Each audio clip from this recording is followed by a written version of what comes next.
संसद में राष्ट्रपति का अभिभाषण सरकार की नीतियां और दिशा संबंधी सबसे महत्वपूर्ण दस्तावेज माना जाता है। सांसद इस पर खुलकर चर्चा करते हैं और धन्यवाद प्रस्ताव पारित करते हैं। लेकिन इसमें सबसे अहम होता है प्रधानमंत्री का संभाषण, जिसमें सदस्यों द्वारा उठाए गए तमाम सवालों का जवाब तो होता ही होता है, साथ ही होता है सरकार किस दिशा की ओर जा रही है। आइए आपको दिखाते हैं प्रधानमंत्री ने अपने वक्तव्य में क्या क्या कहा। Mr. Chairman, sir, I rise to join all members of this august House in conveying our sincere thanks to Honorable President for his enlightened address. The debate on the President's address has been vigorous and wide-ranging.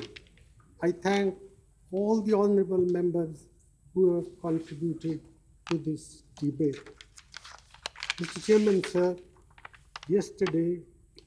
the other day, the Honorable Leader of the Opposition quoted Tacitus in the course of running down the achievements of the UPA government. Since he is so obviously fond of Tacitus, I hope he will not mind if I quote some Tacitus back at him. Tacitus also said, and I quote, "When men are full of envy, they disparage everything, whether it be good or bad." Mr. Chairman, sir, the Honorable Leader of the Opposition is a wise and discerning person. I appeal to his better sense to make a judgment about the performance of the UPA government in considering wider national interest and not merely in the pursuit of a mere political point. Sir, Shri Jaitley made a powerful speech, and I listened with great interest to the points that he has made. अपने जवाब में जहां एक ओर प्रधानमंत्री doctor Manmohan Singh ने तमाम तरह की सामाजिक आर्थिक चुनौतियों का जिक्र किया, वहीं उससे निपटने के लिए सरकार की ओर से किए जा रहे प्रयासों का भी जिक्र किया। उन्होंने कहा कि आर्थिक चुनौतियों से जल्दी ही निजात पाया जा सकेगा। This first point with which I agree is that our country needs a growth rate of 8 to 9% if we are to get rid of chronic poverty and large-scale unemployment of our youth. He's also right when he said that this would require a rapid pace of industrialization. I also agree with this point, and I would like to remind this House that this is precisely the intention of the UPA government, and way back in early 90s when the Congress government was in power, we opened up our economy, we adopted a path of economic reforms with a view to create an environment conducive to rapid industrialization and on terms and conditions whereby India's goods would find ready space elsewhere in the world. At that time also, there were lots of doubts about the wisdom of the government, and I recall debates in both houses when members of the opposition rose to criticize the budget that I presented in '92 as having been made in Washington and not in Delhi. But since then, sir, there have been 3 governments. The Congress government went out of office in '96, was followed by a United Front government, later by a BJP NDA government, and the fact that despite changes in government, the rise of left parties, the rise of Bharatiya Janata Party and its allies there was no change in the direction of reforms. All political parties, whatever they may say in opposition, have sworn by economic reform, and that our country needs economic reform to realize its full developmental potential. I sincerely hope and trust that when the leader of the opposition and his colleagues reflect calmly on the situation that we have dealt with in our present incarnation, he would come to the conclusion that the path that we have chosen is a right path. Honorable Leader of the Opposition started by saying that the UPA inherited a fast-growing economy and we have made a mess of it.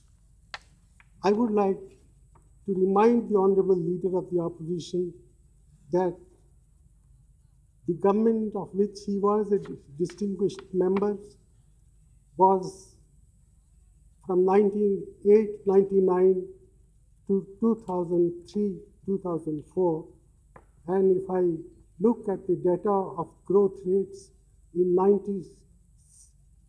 1998-99, the growth rate of the economy was 6.7%.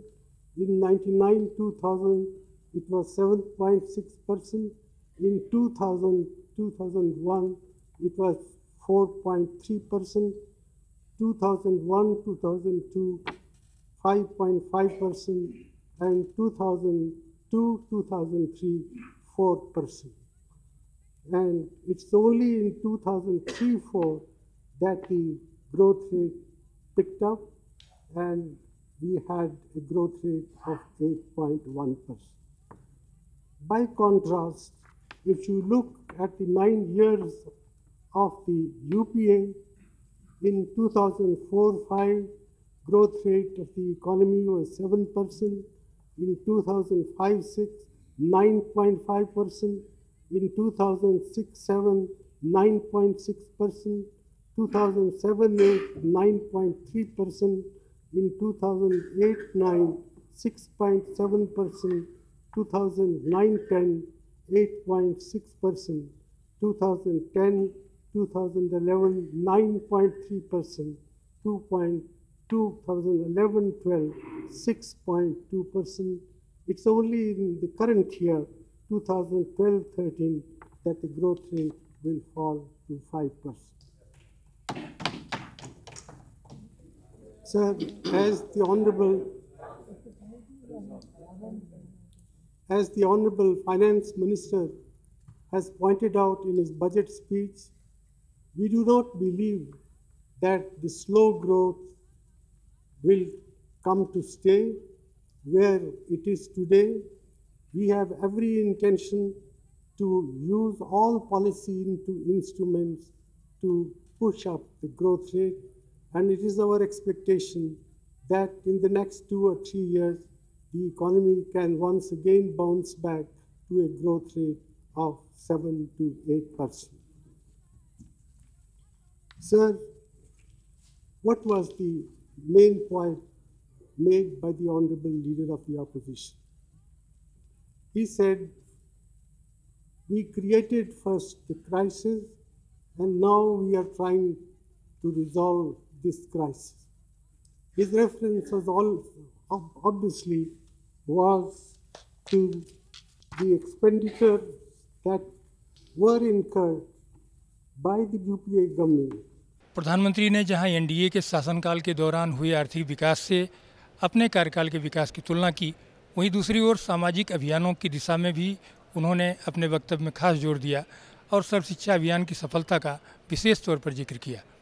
In the course of last 9 years, to bring a social balance in our patterns of spending, to pay greater attention to social sectors of the economy. Shri Jaitley very sarcastically said that the UPA government first increased expenditure in an unbridled fashion and now wants to take credit for enforcing financial discipline. Sir, we are proud of expanding expenditure in the social sector. We are proud of increasing spending in programs that ensure access to health and education for the common man, and particularly for the weaker sections of our society. We are proud of increasing spending in programs that provide livelihood security to the poor. We are proud of making all sincere efforts for fulfilling our commitment for inclusive growth. Look at the health sector. We have increased expenditure from about rupees 7,500 crore in 2003-04, which was the last year of the NDA government, to about 27,000 crore in the year 2011-12. This is a 3.5 times increase in Service Shiksha Abhiyan, where the expenditure has gone up 7.5% from 2,730 crores in 2003-04 to rupees 20,841 crores in 2011-12.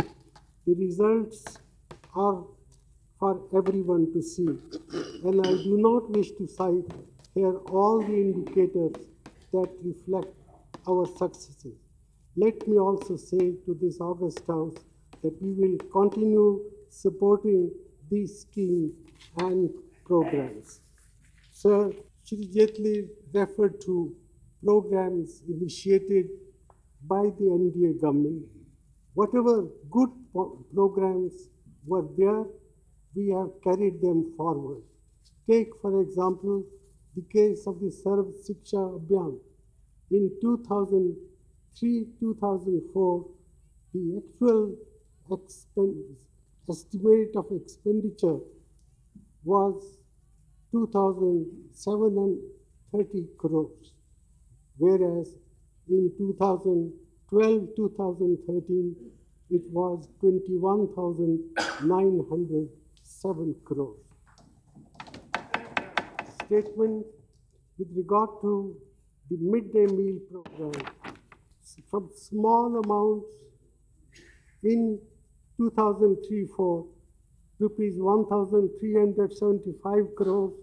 In the current year, the expenditure will be 9,890 crores.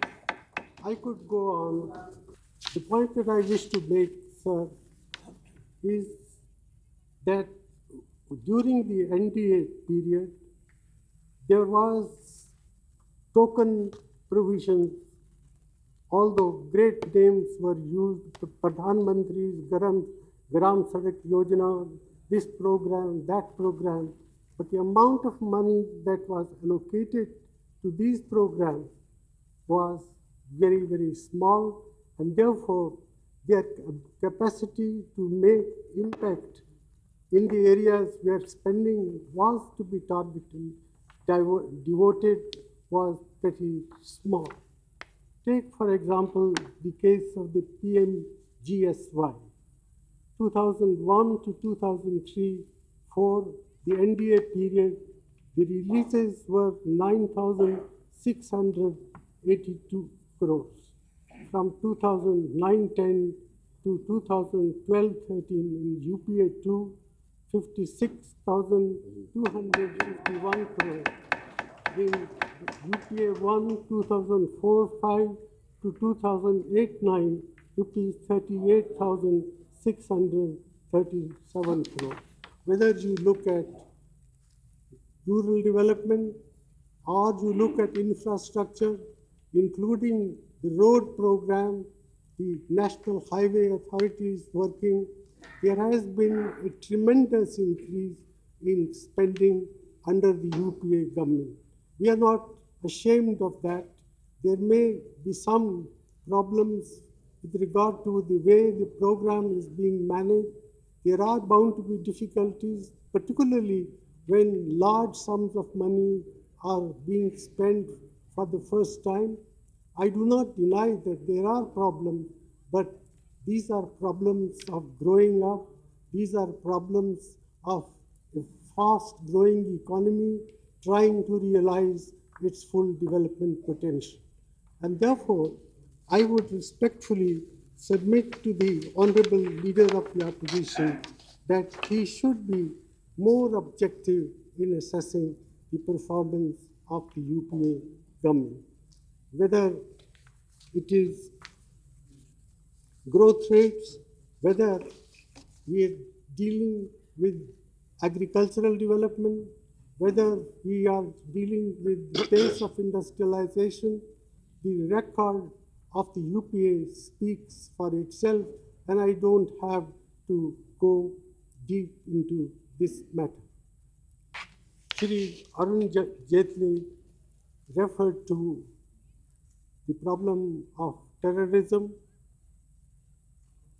the role of National Center for Control of Terrorism. I believe there are no 2 points of view that we should not make any compromise with terrorism. And I sincerely hope and believe that when it comes to dealing with terrorism, all political parties will speak with one voice, and it will be our effort that in order to bring about a broad national consensus, we will work with the state government to give meaning and substance to the proposal of the NCTC. With regard to the developments in Jammu and Kashmir, I would once again say to this House that our policy is policy based on evolved national consensus, that we will not do anything which is against the national interest, that in formulating our policies, the well-being of the people of Jammu and Kashmir will be always a paramount interest consistent with the requirements of national economy and national polity. Sir, Shri Ram Gopal Yadav referred to the need of increased emphasis being given to the agricultural sector, and I share his concern that more should be done for the development of our agriculture. Agriculture has been doing quite well in the last 8 or 9 years, and in the 11th five-year plan, the growth rate of agricultural production was 3.7% as against 2.4 and 2.5% in the previous two plans, that is the 9th and the 10th plan. But I would be the last person to deny that more attention needs to be paid to the development of our agriculture. And I'm very happy that some of the Bimaru states are showing good results. Today, Bihar, I am told, has the highest growth rate among the states, but that is as it should be, starting from a low base, whether it is Bihar, whether it is Madhya Pradesh. These are states which have been backward.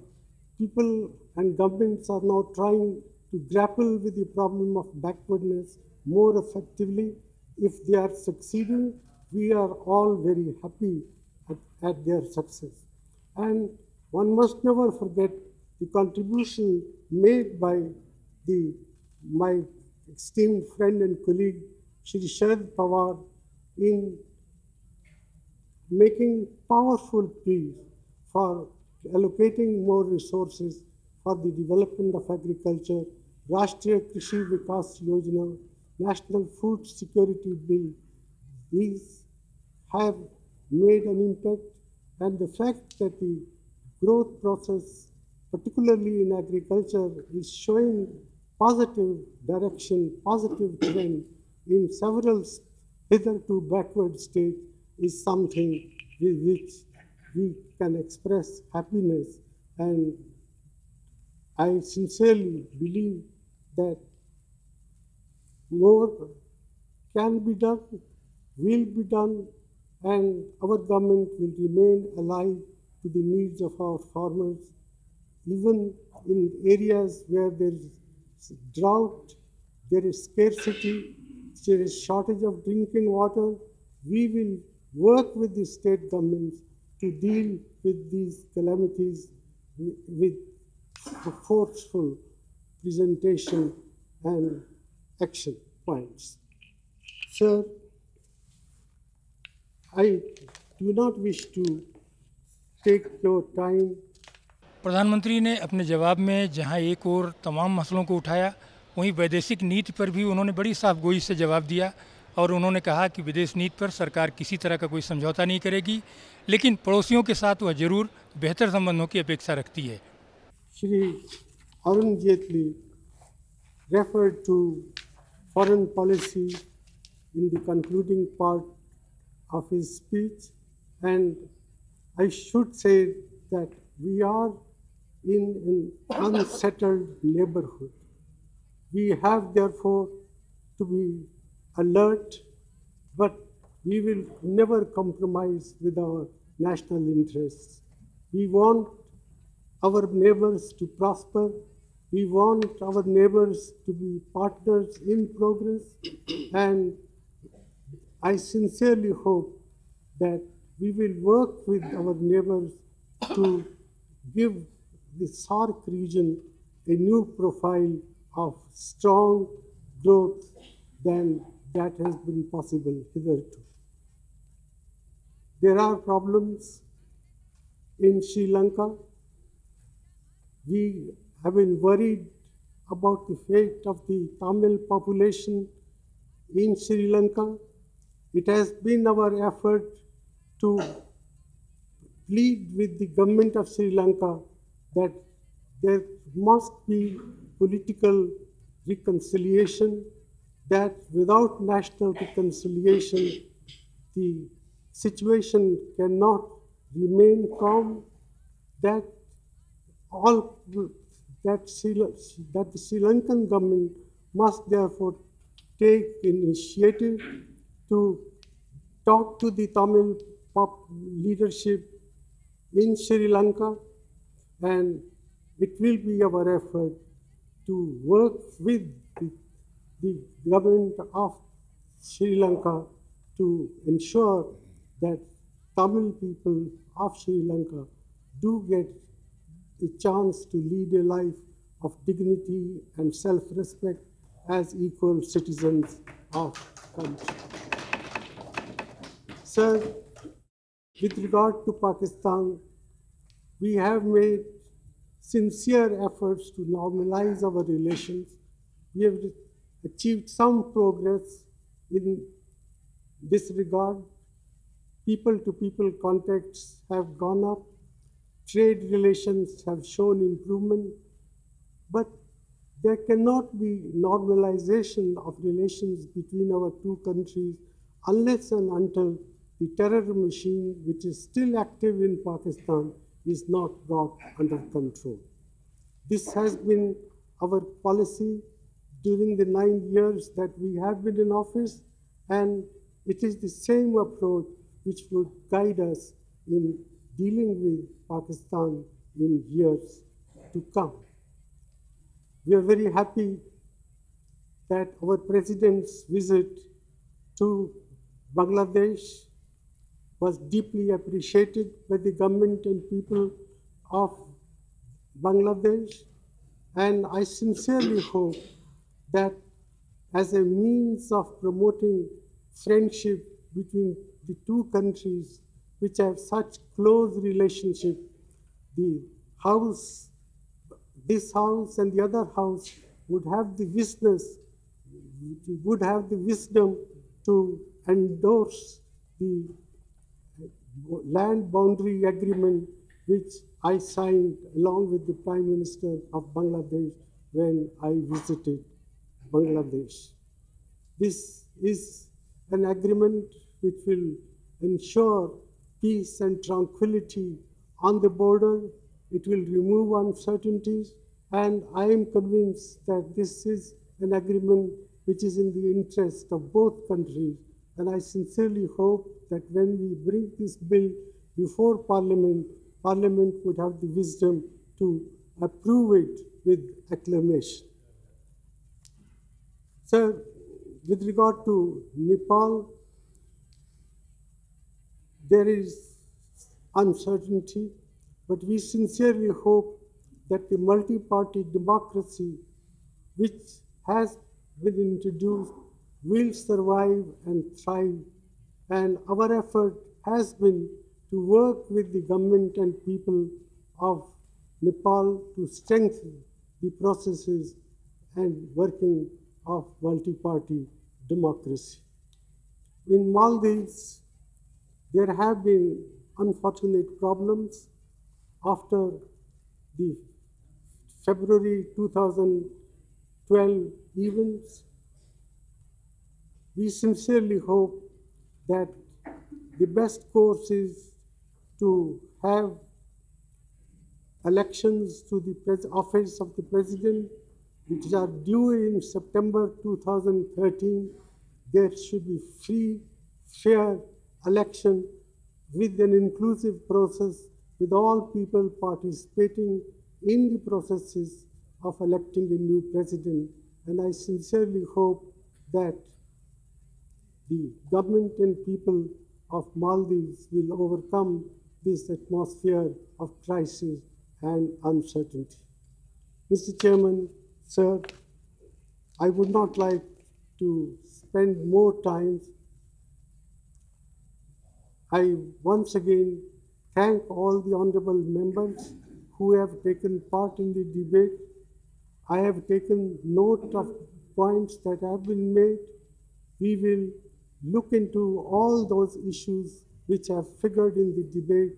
With these words, I once again request the House to thank the Honorable President for his gracious address to our country. कुल मिलाकर प्रधानमंत्री ने सांसदों की ओर से उठाए गए लगभग सभी सवालों का खुलकर जवाब दिया और उन्होंने देश को संकेत देने की कोशिश की कि सभी दिशाएं सही हैं और देश सही दिशा की ओर बढ़ रहा है। कैमरामैन दुष्मंतों के साथ अरविंद कुमार सिंह, राज्यसभा टीवी, दिल्ली।